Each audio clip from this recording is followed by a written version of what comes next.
Assalamualaikum warahmatullahi wabarakatuh. Kita kembali lagi ke materi kimia koordinasi. Kali ini kita masuk ke perkembangan teori kimia koordinasi.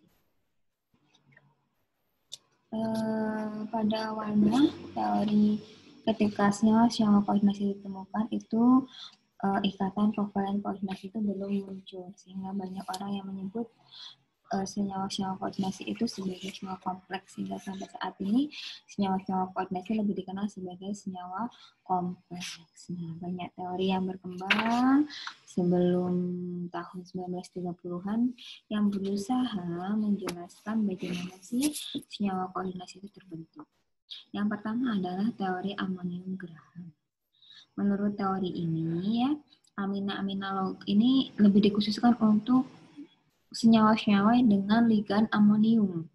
Jadi, menurut teori ini, amina-amina logam dianggap sebagai senyawa-senyawa amonium yang tersubstitusi. Teori amonium dari Graham hanya dapat diterapkan bila jumlah NH3 yang terikat pada atom logam jumlahnya sama dengan valensi logam atau elektrovalensi dari logam. Diperolehnya fakta bahwa senyawa kompleks yang mengandung NH3 yang jumlahnya berbeda dengan valensi logam menyebabkan ditinggalkannya teori tersebut. Yang kedua adalah teori senyawa molekular Kekulé. Menurut teori ini, senyawa kompleks termasuk dalam golongan senyawa molekuler. Nah, Kekulé beranggapan bahwa senyawa molekuler itu tersusun dari beberapa senyawa atomik. Jadi senyawa-senyawa kompleks itu dianggap sebagai gabungan dari senyawa-senyawa atomik. Misalkan ada CuNH3 6 kali Cl3. Nah, di sini berarti senyawa ini adalah gabungan dari CuCl3 dan NH3. Tapi, nah ini seperti halnya garam kompleks yang kemarin kita bahas. Tapi fakta eksperimen menunjukkan bahwa ternyata senyawa-senyawa kompleks itu bukan gabungan dari senyawa-senyawa atomik atau bukan merupakan garam kompleks. Gitu. Terus yang ketiga ada teori rantai Bronsted-Johnston. Nah, menurut teori ini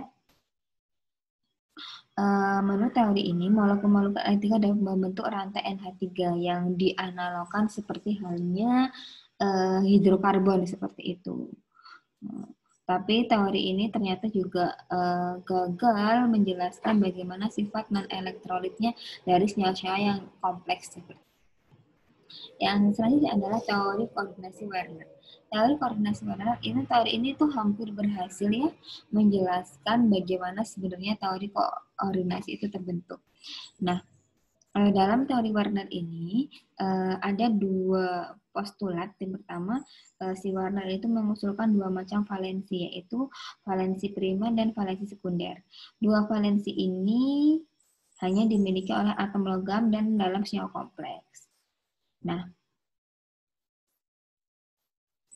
di dalam valensi ini, valensi primer suatu logam itu hanya dipenuhi oleh anion, sedangkan valensi sekunder itu disebut juga dengan bilangan koordinasi. Nah, untuk kompleks atom pusat yang memiliki bilangan koordinasi 6, fiturnya khasnya adalah oktahedral.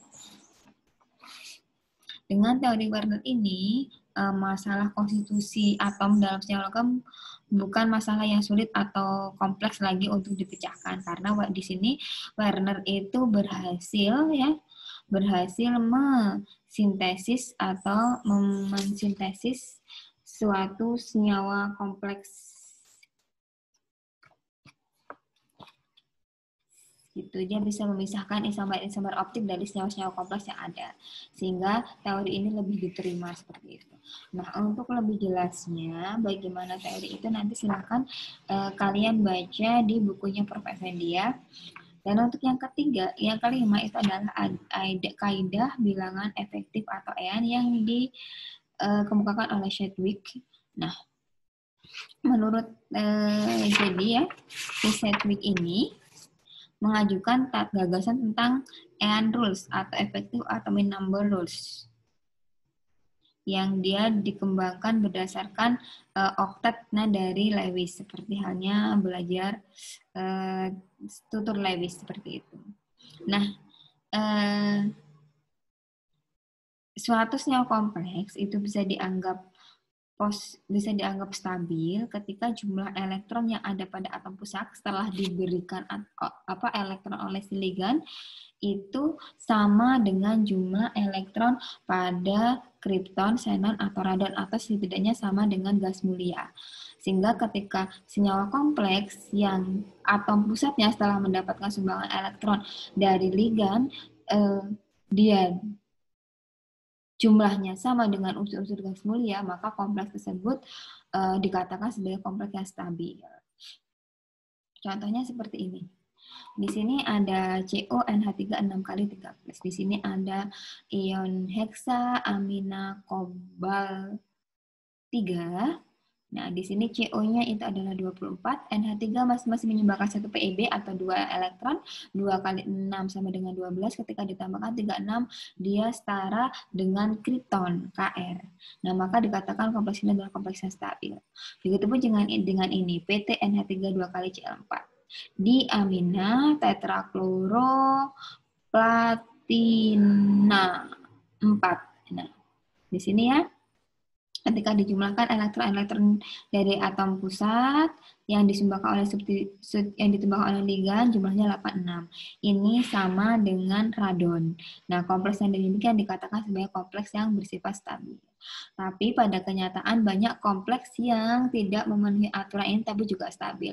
Contohnya seperti ini. Heksa amina kromium 3. Dia jumlahnya hanya 33. Kompleks ini tidak memenuhi aturan EAN, tapi kompleks ini merupakan kompleks stabil. Sehingga tidak semua bisa dijelaskan dengan ini. Nah, pada tahun 1930-an itu udah muncul beberapa udah ikatan kovalen udah ditemukan, sehingga muncul beberapa teori yang dia mampu menjelaskan bagaimana sebenarnya ikatan kovalen koordinasi itu terbentuk.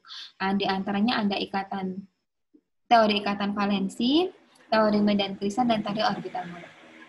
Jadi kita akan bahas satu-satu, dan untuk yang saat ini kita akan bahas teori ikatan valensi. Yang tadi sekilas dari saya itu hanya sebagai pengantar sebelum saya masuk ke teori ikatan valensi.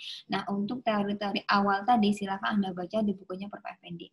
Nah, sekarang saya masuk ke teori ikatan valensi. Nah, teori ikatan valensi ini dikembangkan oleh Linus Pauling atau oleh Pauling.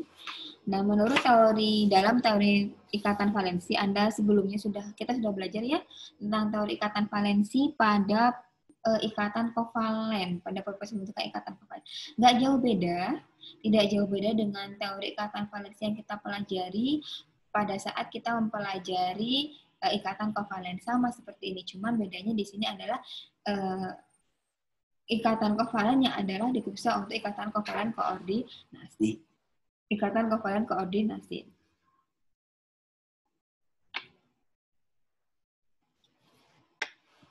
Nah, menurut teori ikatan valensi, bahwasanya koordinasi itu dianggap terbentuk dari reaksi antara asam lemah, asam Lewis yang berperan sebagai atom pusat dengan basa Lewis yang berperan sebagai ligan, melalui ikatan kovalen koordinasi di antara keduanya, di mana basa Lewis-nya atau ligan akan menyumbangkan elektronnya kepada atom pusat yang berperan sebagai asam Lewis.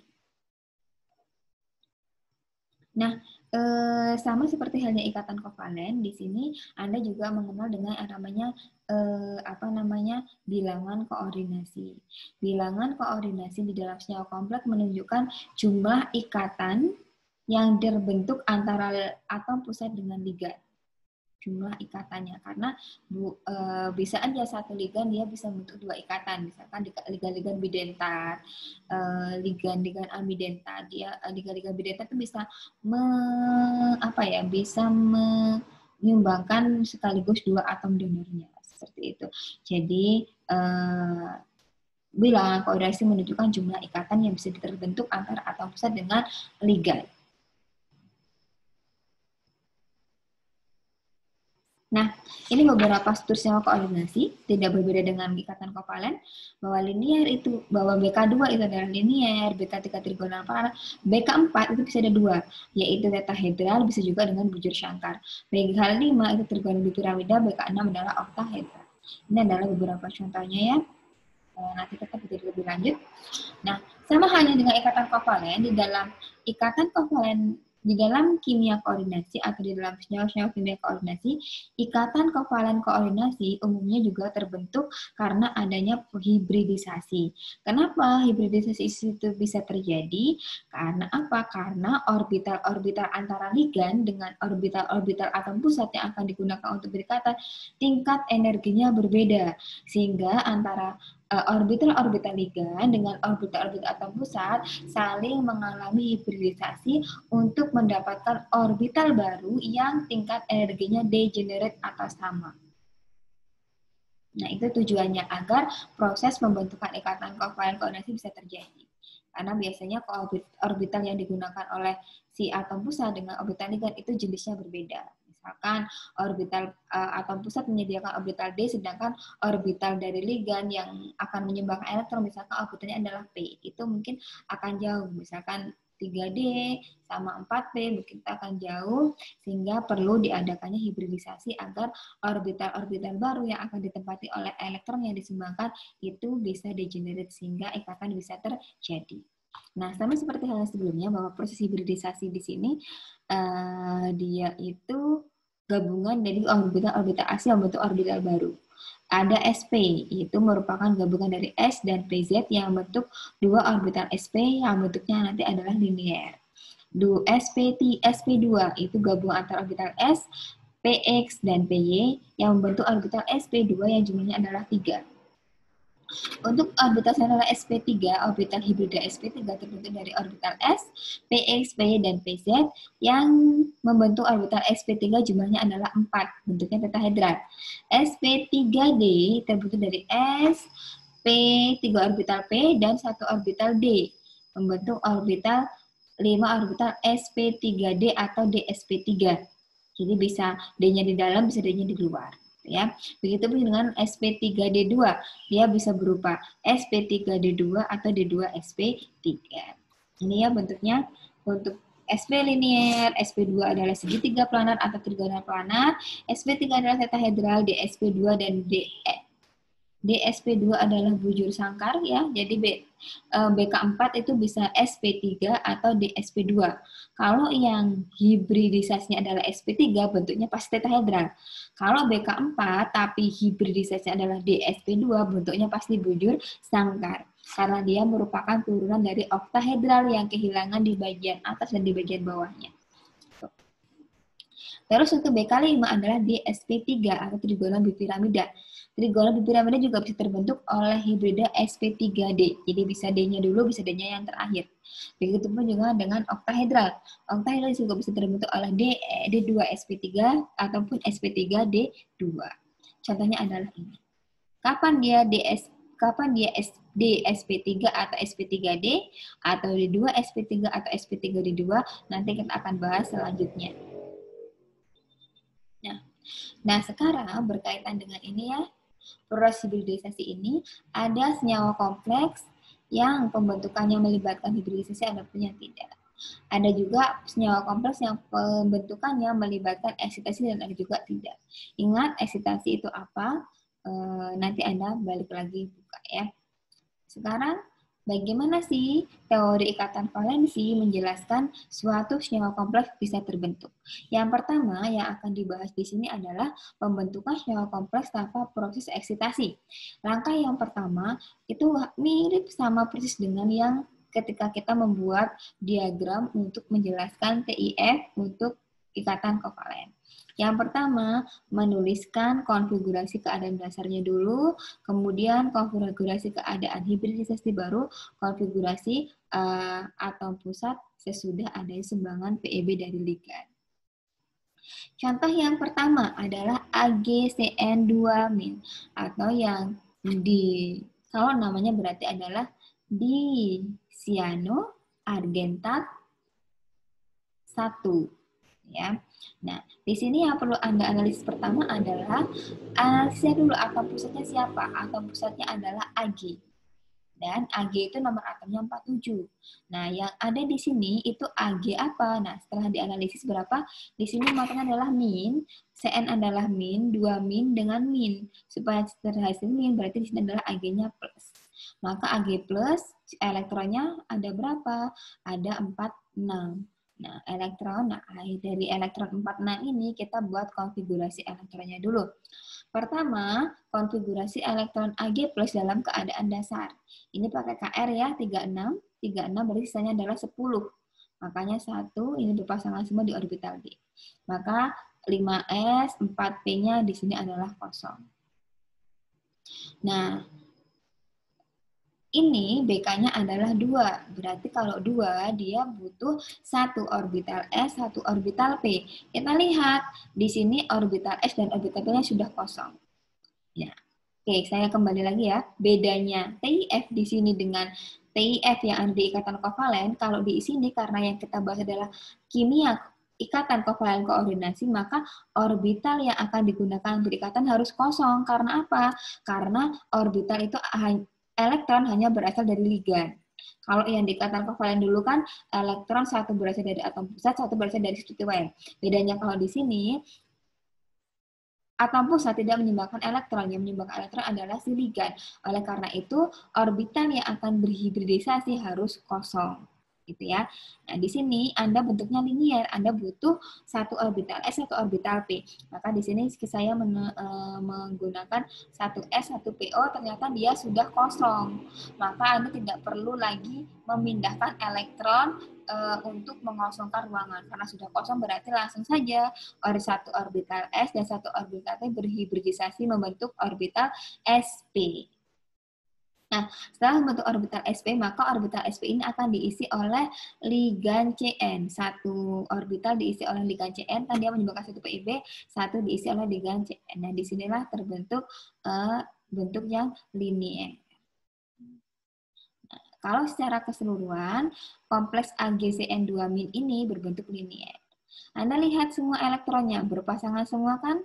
Nah, ketika semua elektronnya berpasangan, maka momen magnetik dari kompleks ini itu adalah 0, sehingga kompleks ini bersifat diamagnetik atau kemagnetannya rendah. Diamagnetik tidak dapat ditarik oleh magnet itu. Ya, lihat, kalau untuk menentukan sifat kemagnetannya dilihat, ada tidak elektron yang tidak berpasangan. Karena ini berpasangan semua, maka momen magnetnya adalah 0, sehingga sifatnya adalah diamagnetik. Nah, contoh yang kedua. Contoh yang kedua itu adalah NiCl4 2-.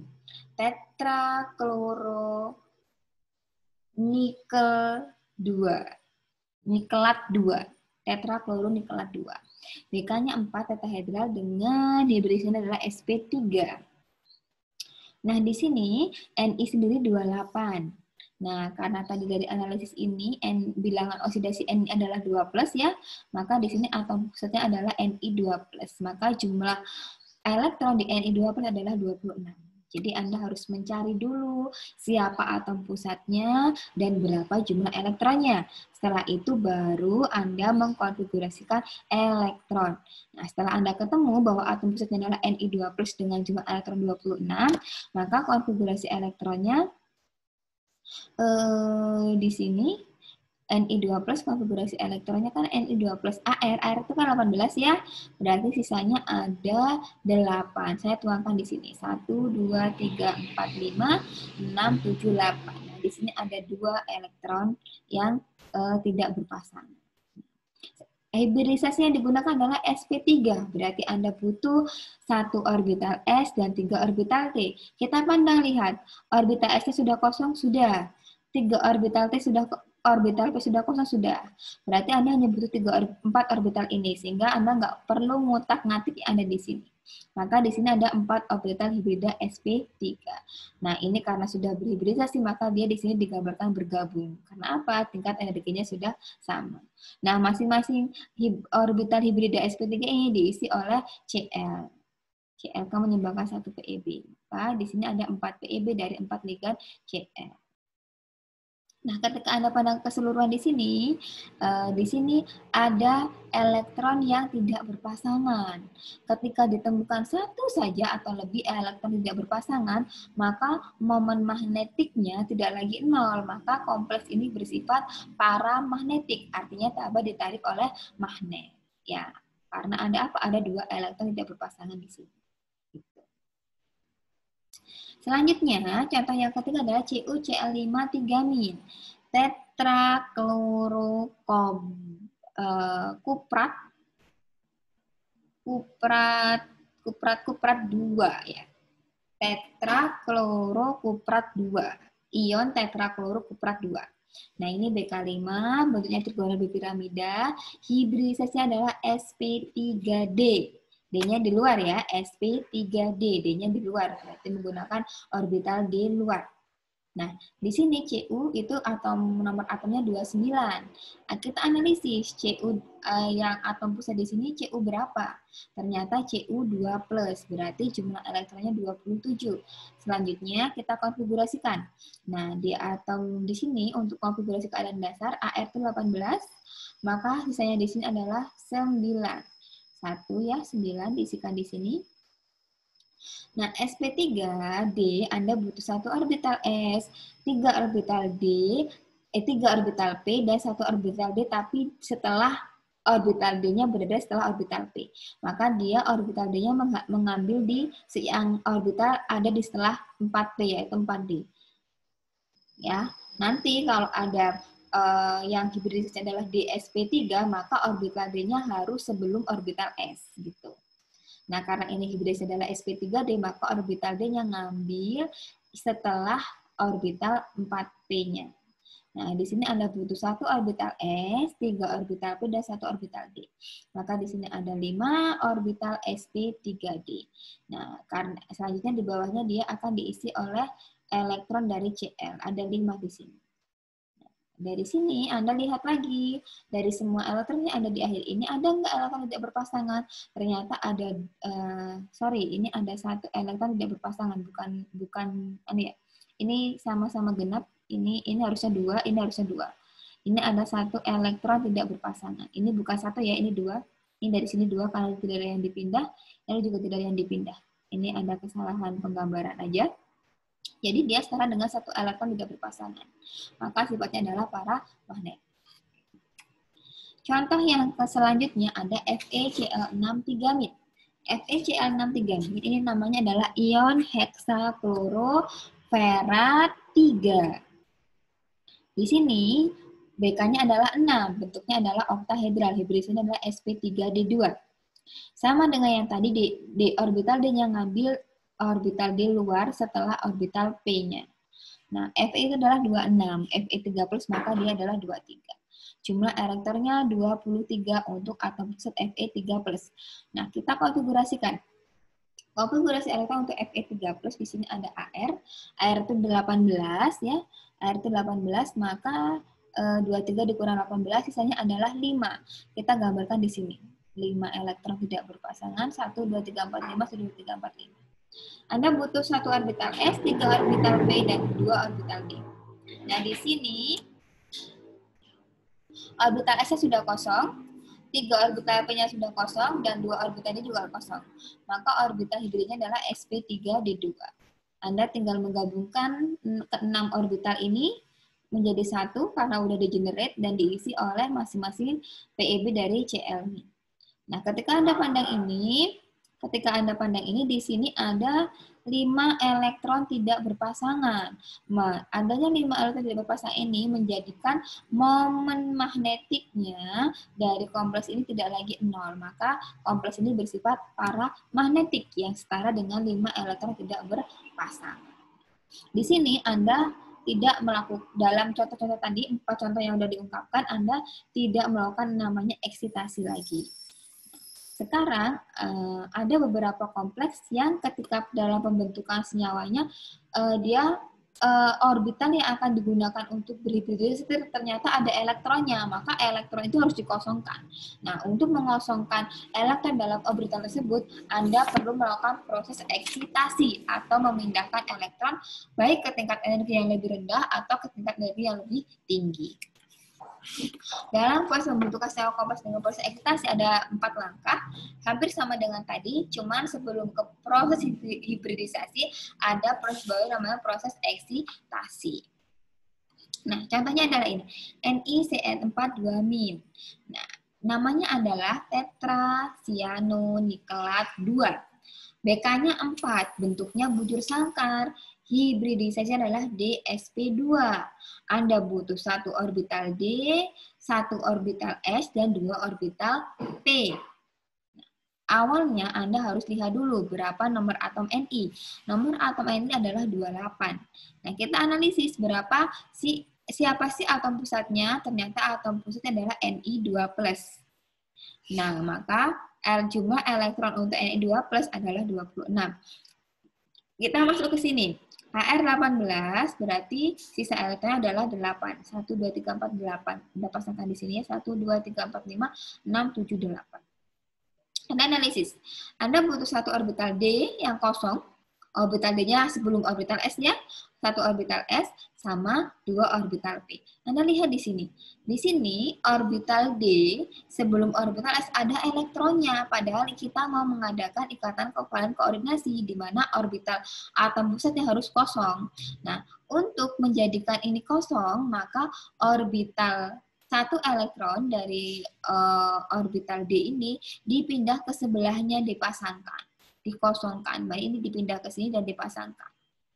Oh sorry, ini adalah keadaan eksitasi ya. Ini adalah keadaan eksitasi.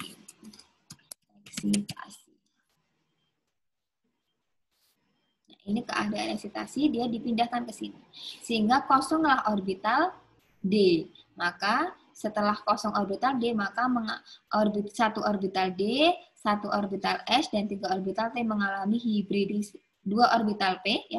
Saya ulang, 1 orbital D, 1 orbital S, dan 2 orbital P mengalami hibridisasi membentuk DsP2, bentuknya bujur sangkar. Di sini ada 4, maka 4 PeB dari ligan Cn akan 4 PeB dari 4 ligan Cn akan mengisi orbital ini. Nah, kalau Anda lihat di sini, semua kompleksnya itu adalah berpasangan, elektronnya berpasangan, sehingga sifatnya adalah dia magnetik, tidak dapat ditarik oleh. Oke, contoh yang kedua. Di sini ada FeNH3 6 kali 3+. Namanya adalah heksaamina besi 3. BK-nya 6, bentuknya oktahedral, hibridisasinya adalah D2sp3, di mana 2 orbital D itu harus disediakan sebelum orbital S. Ya, kita lihat Fe itu 26, sedangkan atom pusat Fe3+ jumlah elektronnya adalah 26 dikurang 3, adalah 23. Kita gambarkan konfigurasinya. Ar18 sisanya adalah 5, kita 1, 1, 1. Nah, ini juga eksitasi.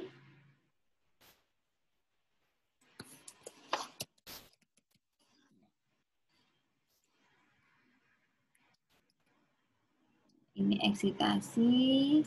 Nah, di sini Anda butuh 2 orbital D, 1 orbital S, dan 3 orbital P. Di sini 2 orbital D-nya belum kosong, ada 1 elektron, maka Anda harus pindah dengan cara dieksitasi. 1 dipindah ke sini untuk dipasangkan ya, 1 lagi dipindah ke sini untuk dipasangkan. Maka di sini sudahlah kosong. Nah, maka 2 orbital D, 1 orbital S, dan 3 orbital T mengalami hibridisasi membentuk D2sp3. Nah, berjumlahnya ada 6, dan 6 orbital D2sp3 ini masing-masing diisi oleh PeB dari ligan NH3. Terbentuklah kompleks oktahedral. Kalau Anda lihat secara keseluruhan, di sini ada 1 elektron tidak berpasangan. Ini menyebabkan kompleks FeNH3 6 kali 3+ bersifat paramagnetik yang setara dengan 1 elektron tidak berpasangan. Jadi itu ya. Jadi proses eksitasi itu diperlukan ketika Anda lihat dulu kompleksnya memerlukan orbital yang akan digunakan untuk hibridisasi kita kira udah kosong atau belum. Kalau sudah kosong berarti Anda nggak perlu eksitasi, tapi kalau belum kosong Anda perlu melakukan eksitasi dulu, memindahkannya dulu. Nah,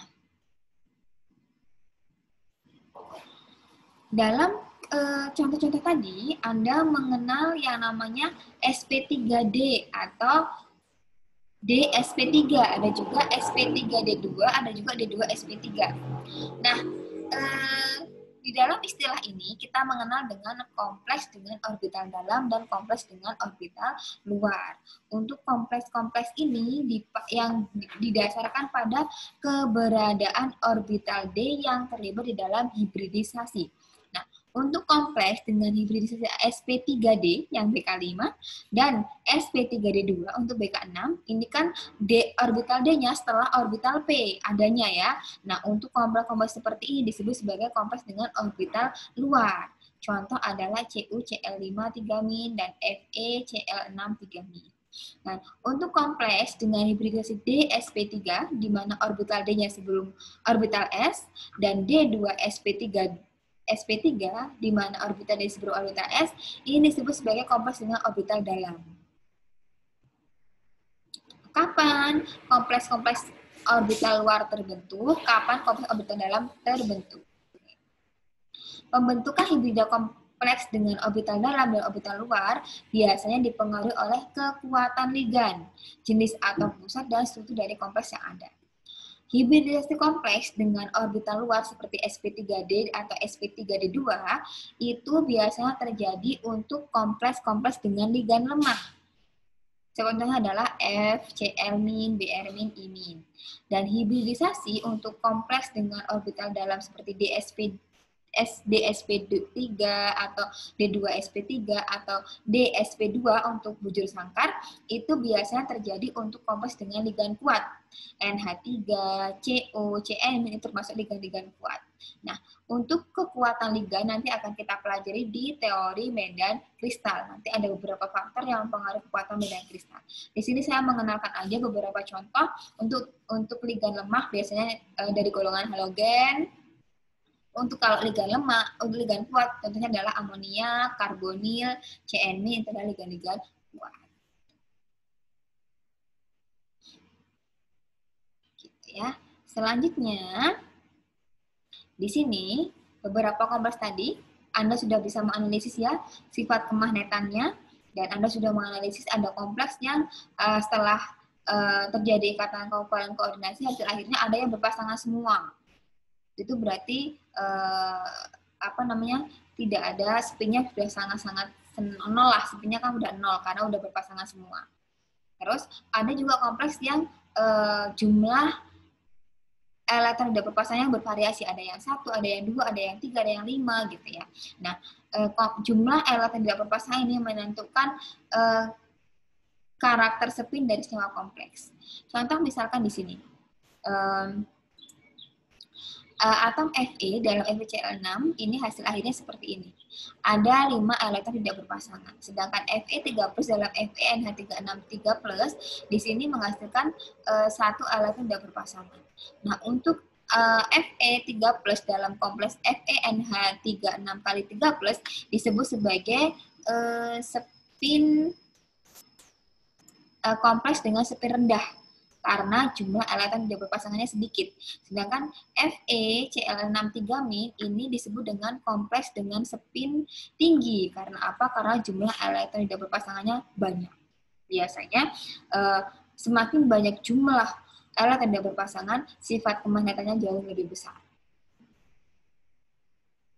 Nah, sekarang pertanyaannya adalah, pada pembentukan senyawa kompleks, kapan elektron yang ada pada orbital D dipasangkan atau tidak dipasangkan? Atau tadi, kapan dia mengalami eksitasi atau kapan dia tidak mengalami eksitasi? Nah, perhatikan kembali contoh di sini. Di sini ya, D2sp3, contoh di sini adalah CrCN6 3-min, BK-nya 6, bentuknya octahedral, hibridisasi ada 2sp3. Cr itu 23, sedangkan atom pusatnya adalah Cr3+, maka jumlah elektronnya ada tinggal 21. Ar di sini adalah 18, maka sisanya adalah 3. taruhlah 3 di sini ya. Nah, Anda butuh 2 orbital D dalam ya, 1 orbital S dan 3 orbital P. Anda lihat orbital D-nya. Ternyata orbital D yang akan digunakan untuk berhibridisasi sudah kosong. Maka di sini Anda tidak perlu melakukan eksitasi. Anda tidak perlu melakukan pemasangan elektron atau pemindahan elektron. Karena orbital D yang akan Anda gunakan untuk melakukan hibridisasi sudah kosong. Anda tinggal langsung menghibridisasikan aja. D2sp3. Ya. Nah, di sini maka untuk kompleks CN6 3-min dengan hibridasi D2sp3 membutuhkan 2 orbital D dalam pembentukannya, 1 orbital S dan 3 orbital P. Nah, sehingga tidak perlu eksitasi karena 2 orbital D yang ada digunakan sudah kosong. Contoh berikutnya, FeCN6 3-min, heksasianoferat 3, BK6, hibridisasinya sama dengan tadi, D2sp3. Nah, tapi di dalam di sini ya ini atom pusat adalah Fe3+, maka 23. Di sini ada 5, tapi di sini dalam proses pembentukannya ini eksitasinya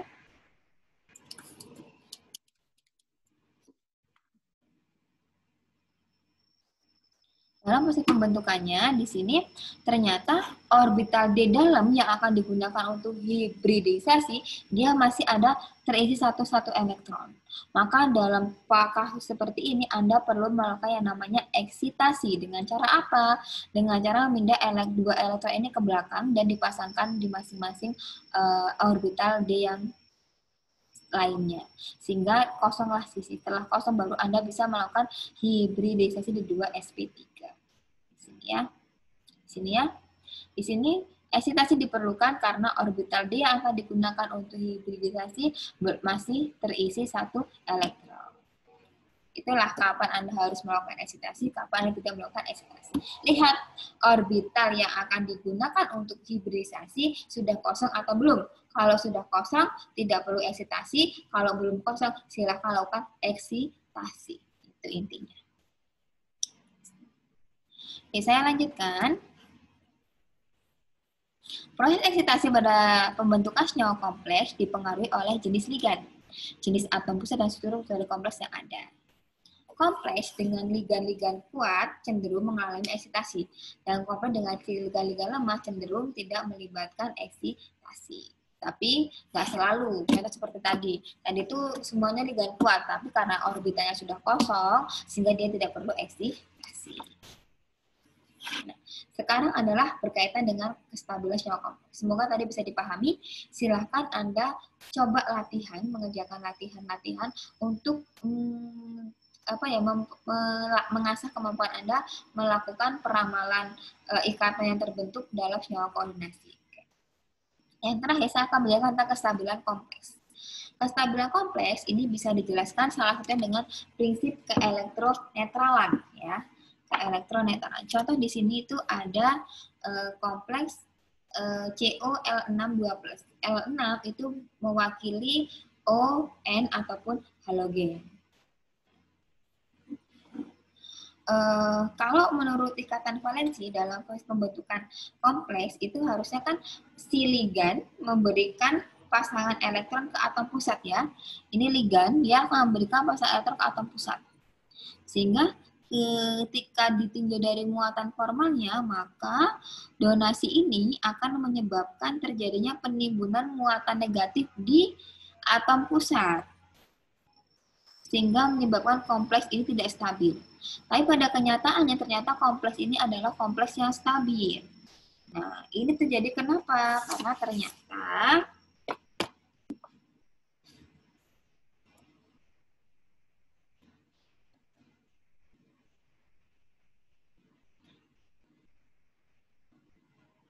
ternyata di sini terjadi yang namanya prinsip keelektronetralan. Jadi, kalau misalkan di sini ya, di sini kan CO-nya 2+. 6 ligannya ada O, N, halogen O bisa diwakili oleh H2O, N bisa diwakili oleh NH3 atau Cn gitu ya. Nah, di sini 1 L akan menyumbangkan 1 PeB, berarti ada 6 PeB. Maka di sini harusnya ketika Anda hitung muatan formal di sini harusnya min 4. Kan seperti yang kita pelajari sebelumnya, ketika muatan formalnya besar, maka kompleks itu tidak stabil. Tapi ternyata kompleks itu cenderung untuk mengadopsi muatan formal serendah mungkin, 0 atau negatif yang rendah.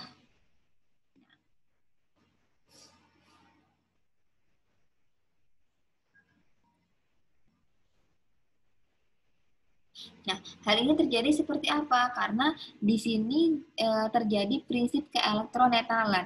Keelektronetralan ini disebabkan karena perbedaan keelektronegatifan yang besar antara atom pusat dengan ligan. Sehingga meskipun elektron disumbangkan ke atom pusat, tapi elektron itu akan lebih tertarik jauh ke ligan. Karena apa? Karena rata-rata keelektronegatifannya ligan itu jauh lebih besar daripada atom pusat. Sehingga hal ini yang menyebabkan bahwa muatan formal dari atom pusat cenderung 0 atau negatif yang rendah. Ini disebut dengan prinsip keelektronetralan, di mana elektron lebih tertarik jauh ke ligan yang lebih bersifat lebih bersifat elektronegatif. Nah, selanjutnya bagaimana untuk kompleks-kompleks yang antara ligan dengan atom pusat jika keelektronegatifannya tidak berbeda jauh, maka dia tidak bisa dijelaskan dengan prinsip keelektronetralan. Tapi untuk ligan dengan atom pusat dan untuk kompleks dengan atom pusat dan ligan yang keelektronegatifnya tidak berbeda jauh, dia bisa dijelaskan dengan prinsip ikatan balik. Prinsip ikatan balik itu yang seperti apa? Contohnya seperti ini.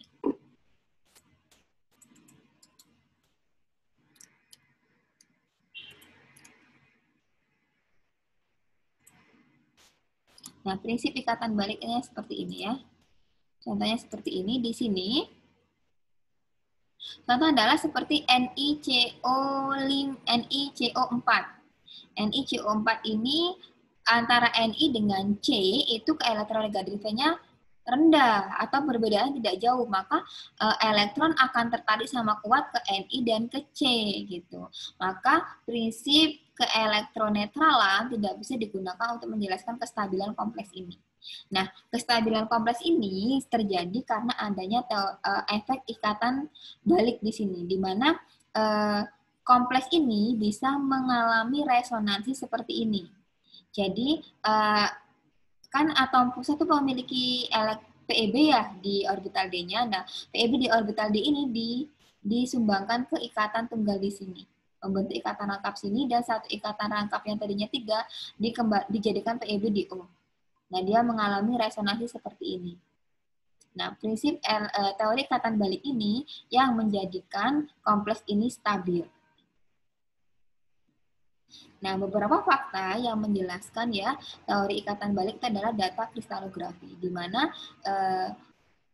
terbukti bahwa dari pengukuran kristalografi diperoleh bahwa panjang ikatan pengukuran CO ini mendekati ke orde 2, ke orde 2 yang ikatannya adalah ganda, bukan ke orde 3. Panjang ikatannya itu lebih mendekati ke panjang ikatannya orde 2, ke ikatan rangkap 2. Kan semakin kalau rangkap 3 itu kan semakin pendek kan, semakin besar ordenya, maka ikatannya semakin pendek. Nah, ini lebih ke mendekati ke orde 2. Begitupun juga dengan data spektroskopi inframerah menunjukkan bahwa vibrasi urul ikatan CO itu sangat kuat, gitu kan? Vibrasi ikatan urul CO itu sangat kuat.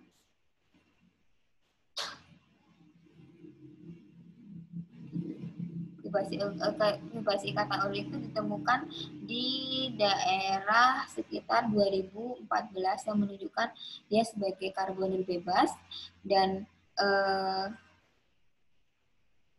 semakin besar vibrasinya ya, semakin besar panjang gelombang atau frekuensi vibrasinya, maka ikatannya semakin kuat atau mendekati ordernya besar gitu kan. Nah, sedangkan di sini vibrasinya itu ternyata di daerah 2000-an yang dia itu setara dengan karbonil untuk ikatan rangkap 2.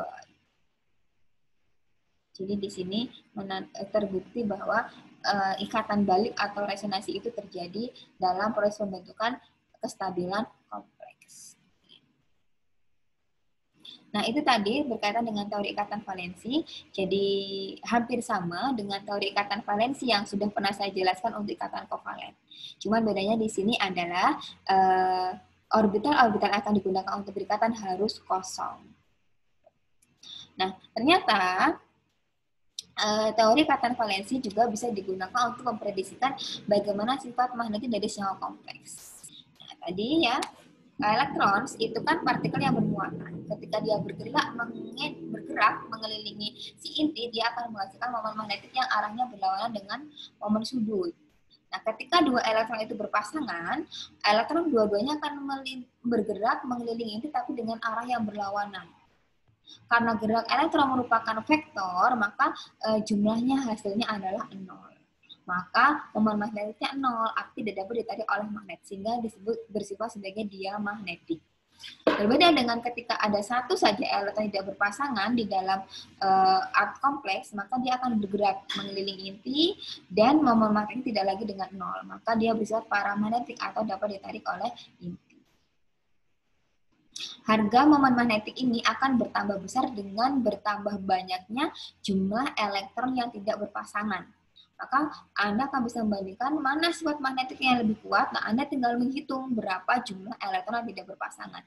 Semakin banyak jumlah elektron tidak berpasangan, maka semakin kuat sifat paramagnetiknya.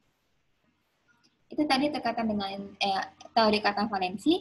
Nah, tapi teori ini ternyata memiliki kelemahan di dalam menjelaskan senyawa kompleks. Yang pertama adalah teori tidak dapat menjelaskan bagaimana perubahan kemagnetan senyawa kompleks karena perubahan temperatur. Nanti dia akan dijelaskan oleh teori medan kristal. Dan teori ini juga tidak bisa menjelaskan perbedaan warna yang dihasilkan oleh senyawa-senyawa kompleks tersebut. Teori ini juga tidak dapat menjelaskan kestabilan kompleks dengan tepat. Kan untuk teori keelektronetaran, teori ikatan balik itu hanya berupa teori yang dijelaskan tapi belum akurat untuk menyimpulkan kestabilan dari senyawa kompleks. Oke. Yang demikian penjelasan dari teori ikatan valensi. Silakan Anda bisa ulang-ulang penjelasan